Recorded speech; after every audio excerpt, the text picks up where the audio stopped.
محبت الہی آج دلوں میں کم ہونے کی وجہ سے تلاوت مشکل، مراقبہ مشکل، عبادت مشکل، تہجد میں اٹھنا مشکل، یہ سب مشکلات اس محبت الہی کی کمی کی وجہ سے۔ دیکھیں، ایک پودے کے اندر ڈی ہائیڈریشن ہو جائے نا تو اس کے پھل بھی مرجھا جائیں گے، پتے بھی، وہ خود بھی، اور ایک پودا بالکل تر و تازہ، کیوں؟ اس کو پانی صحیح مل رہا ہے۔ آج محبت الہی کی ڈی ہائیڈریشن ہوئی ہے، نماز کو دل نہیں چاہتا، صبح اٹھنا چاہتے ہیں، فجر میں آنکھ نہیں کھلتی۔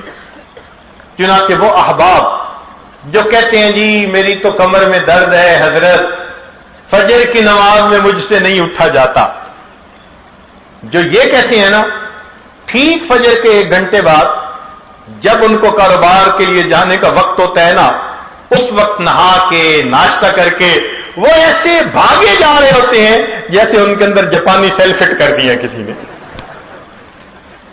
اب کمر کی درد کدھر گئی بھائی؟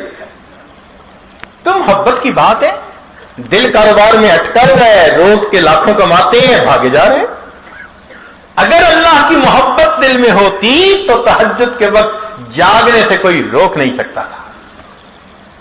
اس لیے حدیث پاک میں آتا ہے جب رات کا آخری وقت ہوتا ہے 3 طرح کے فرشتوں کی جماعت ہوتی ہے۔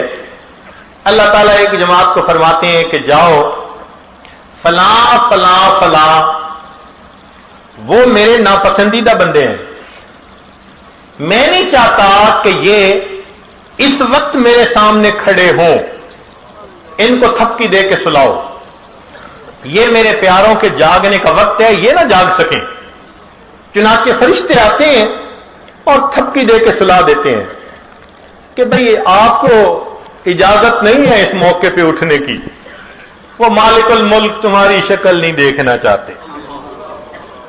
اس لیے جب تہجد کا دعا ہو تو یوں سوچے، یہ نہیں کہ میں نے نہیں پڑھی، یہ سوچے شاید وہ میری شکل دیکھنا پسند نہیں کرے، تبھی تو کھڑا نہیں ہونے دیا۔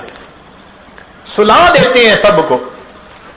پھر دوسری جماعت فرشتوں کی فرمایا کہ جاؤ فلاں فلاں میرے بڑے مقبول محبوب بندے ہیں، محبت کرنے والے، ان کو جگاؤ تاکہ وہ اٹھیں، میرے سامنے سجدے کریں، ہاتھ اٹھائیں، میں ان کی مرادوں کو پورا کر دوں۔ ان کو فرشتے جگا دیتے ہیں، تھکے ہوئے ہوتے ہیں، تہجد کے وقت یہ کم آنکھ کھل جاتی ہے، ان کے اندر کوئی الارم فٹ ہوتا ہے، وہ فرشتے جگا دیتے ہیں، تہجد پڑھ لیتے ہیں۔ اور پھر تیسری جماعت کے بارے میں حدیث پاک میں فرمایا کہ وہ اللہ کے مقرب بندے ہوتے ہیں، بیماریاں والے، بڑھاپے والے، اللہ کے مقبول بندے، زندگی انہوں نے دین کی دعوت میں، عبادت میں گزار دی ہوتی ہے۔ اللہ فرماتے ہیں اچھا یہ میرا بندہ عبادت کرتے کرتے اب اس بڑھاپے کی عمر کو پہنچ گیا، فرشتوں جاؤ جا کر ان کی کروٹ بدل دو، یہ چاہیں گے تو لیٹے رہیں گے، چاہیں گے تو جاگ جائیں گے، میں ان کے جاگنے پہ بھی راضی، میں ان کے سونے پہ بھی راضی۔